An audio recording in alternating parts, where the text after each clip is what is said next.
nangyari, Tay? Nagpaalam po sila na magbabakasyon. Hindi ko naman po inahabol yung babae. Yung bata lang po kasi halos ayaw sumama sa kanya po eh. Anak ninyo ito? Opo. Ha? Ikaw na nagpalaki nito? Opo, halos. Kasi kung OFW siya, ilan taon na ba yun? 41 po. Tapos 12 years old, so mga 29. Opo. Nung nanganak siya. Opo, ma'am. Gaano katagal na siyang OFW? So, bali, parehas naman kaming OFW nung nagkakilala kami, ma'am. So, ito lang, pag alis niya ng Kuwait, so, 3 years siya doon. 3 years. Unang deployment niya ito sa Kuwait. Yes, ma'am. Tapos, hindi siya umuwi. Hindi siya umuwi Tinapos ng niya yung 3 tatlong years taon na yun. Yes, ma'am. Pag uwi niya nung April dito, dyan naman siya sa'yo nagpunta muna. Opo, ma'am. Kaya lang, hindi siya nakikitabi sa amin. Bukod siya doon sa kabilang kwarto ng bahay ko. Ayaw nang sumiping sa'yo. Hindi po, ma'am. Kahit yung bata man lang sana, hindi niya tinatabihan. Sabi ko, sa 3 taon... Nanlamig na sa'yo. Yes, ma'am. Sa 3 taon mong nawala, sabi ko, bakit kahit yung bata man lang, ayaw mong tabihan? Oh. Sabi niya, malikot daw matulog at saka nagbisaya siya, murag tae, sabi niya. Parang tae daw yung anak niya. Bakit? Sarili niyang anak. Ba't naman ganyan? Hindi ko alam, ma'am. Sabi ko, may pinagmamalaki ka na yata. Wala ka bang duda nung nasa... Mayroon, ma'am. Oh. May nababasa yung anak ko na, anak mo pa yung nakabasa? I love you niya. Dahil, hindi kami friends sa Facebook, ma'am eh. Walang lumalabas sa notification ko. Hindi kayo friends sa Facebook? Yung anak lang namin, ng niya. Kaya, ang ibig sabihin nun, naka-restricted account, naka-block kayo. Yes, ma'am. So, kailan mo huling nakausap si Delin? Ito lang, ma'am, bago sila umalis nung April 27, kasama yung kano. Oh. Sila, iniwan yung bata doon sa kamag-anak niya, kaya nagpaparescue yung bata kasi hindi niya kabisado yung mga tao. Ba't pa sinama yung bata? Yun nga, ma'am. Umiyak nga yung bata, ma'am eh. So, ngayon hindi mo na makontak yung anak mo? Hindi pa po, ma'am. Alam naman natin, yung bahay or kung saan silang... Hindi pa po ako nakapunta, pero ang address, ma'am... Meron tayo. So, sino ang taga Sambuanga? Siya? Si Dilin po, ma'am. Okay, so nandun yung mga kamag-anak niya? Nandun po. Okay. Makokontak naman natin yung mga kamag-anak niya, lalo na yung pinag-iwanan niya ng anak niya. Yung sinasabi ng bata, ma'am, si Auntie Iba, sabi niya, Iba ko, cham ko. Oo. Yun, ayun ko kung gaano kalapit na kamag-anak nila. Okay. Pero at least, Shari, meron tayong pangalan at meron tayong address. Kasi kung Sabi hindi, ng bata, tatawagin kong abduction ito. Yung pagkuha ng bata. Siyempre, hindi kidnapping, di ba? Wala paano po for pag-abduction, attorney? And anong difference ito sa kidnapping? Ang kidnapping kasi, yung kinuha mo out of force, at saka meron kang gustong, iraransom mo, i-hostage mo, ganyan. Abduction, parang may deceit din, yung parang pinaasa mo, parang ganyan. Nilinlang mo na makuha. Parent ka. Pero gusto mo lang palang ilayo. Di ako naman nananakot lang ako. Pero wag naman sanang umabot sa ganun. Ma'am, binilhan kasi ng cellphone yun. Ayaw sanang sumama. Ayun. Hindi mo makukuha itong cellphone kung hindi ka sasama. May pain. May pain para sumama.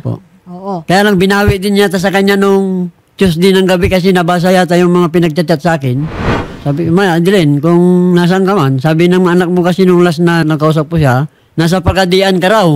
Yung sabi niya, kung asikasuhin mo yung bata muna, idalin mo dito kung hindi mo kasi makikisama ka sa ibang lahi, tapos gusto mo kukunin mo yung bata, hindi maganda. Kasi hindi mo pa kakilala kung kaano yung kwan, ilang araw mo pang nakilala yung baka mamaya itulak lang siya. Yun nga, ma'am. Basin itukmod ka lang. Yun, ma'am. Hindi kasi sila kasal, pero ang bata kasi is beyond over 7 years old na. Yes, so, may karapatan rin ang tatay na siguraduhin na nasa maayos na kalagayan at maisiguro yung kapakanan ng bata. Yes, Tay, nakausap na natin ang Municipal Social Welfare Office ng Mahayag at kasalukuyan maraming salamat pinaghahanap yung bata. Opo, okay? So, nakatutok ang wanted sa radyo nito at sana makuha natin yung pangalan ng foreigner, Michael Richard Kelly Jr. Para kung ano man ang nationality ang nito. nasa resibo nung padala niya ng pera dun sa Amerika. Nagpadala yan si Dilin, mami. Nagpadala ng pera? 67 US dollars, something like that. Sino ang nagpadala si Dilin, ma'am. Ha? Bakit si Dilin pa ang nagpadala ng pera? Equivalent of 25 Kuwait dinar. Nakita ko yung resibo eh. Nagpadala si Dilin kanino? Doon sa foreigner. Ng dollar. Kinumbert sa dollar. Scam din. Baka si Dilin pa ngayon ang na-scam? Nakita ko nagtapon ng mga basura, ma'am. Yung resibo nakita ko. Kaya nalaman ko yung pangalan ng lalaki. Dala niyo ba yung resibo? Natapon ko sa basurahan. Ba't mo tinapon? wala na, parang akala ko wala na sa isa, yung bata lang ang inaano ko yung hinahabol ko Ipatimbre po natin sa immigration. Tanong natin sa immigration po. Yung status po nung kasama po ni Delin. Ang party list na masasandalan. AXIS! Number 68 sa balota. Dylan, alam ko nanonood ka naman ng RTIA. Kung mapanood mo man ito, yung bata, ano mo na lang dito kasi dito siya nasanay, dito lumaki. Wala ka namang bahay dyan na kuan. Yung bahay natin, inayawan mo na, di kami na lang titira. Kung pag-aaralin yung bata, kahit na kuan, hindi ka magbigay, ako na lang magpaaral, wala namang problema. May trabaho naman ako. Ganun na lang. Yung bata ba nakapangalan sa'yo? Yung Yes, apelyido ma'am. ng bata? Yes po. Okay. So talagang ikaw ang ama, ikaw ang tumatayong ama. At ikaw rin ang nagpalaki. Dahil kung 3 taon siya na wala dito, pang ilang deployment ba niya ito? Pang ilang OFW na yun? Una kasi ma'am, Lebanon, Qatar. Gano'ng katagal siya sa Lebanon noon? Hindi ko lang alam ma'am kasi hindi pa kami nagsasama nun ma'am. Mga siguro. Pero nung nagkaanak na kayo, Dito na sa ma'am, pagkatapos na niyang umuwi galing Qatar. so nagkatar siya tapos nag-asawa kayo. Yes ma'am. Ikaw Parehas rin, kami nagkatar nasa ka Qatar. rin. Yes, Na pareho kayo, doon kayo sa Qatar nagkakilala. Yes ma'am. Tapos ikaw, hindi ka na bumalik. Nag-Saudi pa muna ako ma'am. Nag-Saudi ka pa. May anak na kayo nun? Yes ma'am. Okay. 2012 hanggang 2016 ma'am. Delin, magandang hapon sa'yo. Magandang hapon din po, ma'am. Yes, Delin. Nahanap na niya ang anak mo. Opo, alam Ninyo? ko po yun. Alam ko yun. So, ano ba? Asan yung bata? Nasaan yung bata? Attorney. Nandito po, katabi ko po. Katabi mo, bakit yung bata nagsusumbong sa tatay niya na gusto niya niyang umuwi dito? Kasi ang dami po kasi niyang, ma'am, sinasabi na, ano ba dyan? Ano ba ka ba dyan? Tatawagan ka ni Tulpo, tutulungan ka ni Tulpo, kanila dyan, kukunin kanila dyan. Kaya, yung bata, na siya, yung parang okay na siya. Ngayon, okay na rin kami. Kinabukasan, mag-iba naman yung takbo ng utak niya. Sandali lang. Delin, iniwan mo ba yung bata sa kung kanino dyan sa inyo habang kasama mo yung may foreigner ka daw na kasama dyan? Sinungaling siya. Sinungaling. Hindi ko yun iniwan sa kahit kanino yung anak ko. Anak ko yan, bakit ko iiwan sa kahit kanino? Nandito yung auntie ko, nandito yung mama ko. Ikaw, nasaan ka? Nung ang bata nandyan sa auntie mo at sa nanay mo, Hinatid ko yung foreigner ko, yung boyfriend kong foreigner. Hinatid ko siya, pauwi sa Amerika. okay, so ibig sabihin yung bata wala sa poder mo. Nandun sa nanay mo. Sa nanay ko, dito sa amin.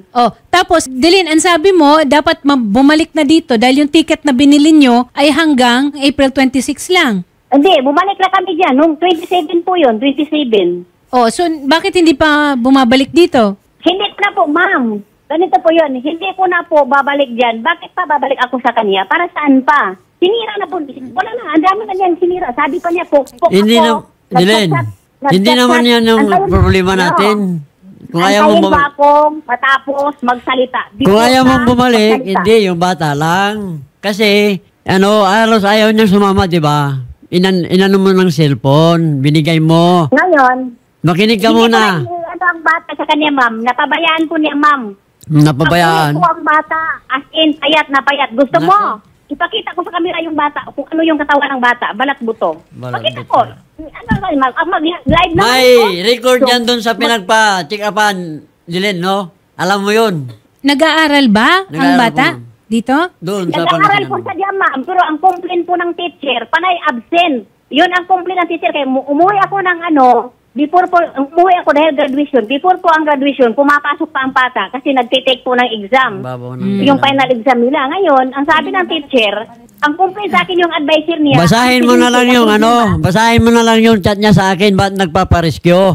Kasi, kaya ko nabanggit na tatawag ako sa RTIA, sa Rapid Tulpo in Action. Basahin mo yung chat niya. Nagpaparescue. So ganito ha, Delin. Ulitin ko, hindi rin matutuldukan dito yan sa estasyon kung ano man ang nagaganap. Pero dahil na-refer na natin ito sa Municipal Social Welfare Office ng Mahayag, Zamboanga del Sur, Shari, magkakaroon ito ngayon ng assessment. At yung bata, dahil 12 years old na siya, ay malaya naman na makakapag-desisyon rin o makakapili para lang makita natin kung ano talaga ang ikabubuti para sa kapakanan ng bata. Opo, attorney. Kikasal kayo o hindi, titingnan ng social welfare officer kung anong ikabubuti ng bata. Ha? Yes po, ma'am. Ma'am Deline, wag niyo pong ibababa yung linya ha. Kakausapin pa rin po namin kayo. And Sir Danilo, kakausapin pa rin po namin kayo dun, sir. Ayusin po natin, sir, may assess po yung bata. Opo, Okay. salamat po.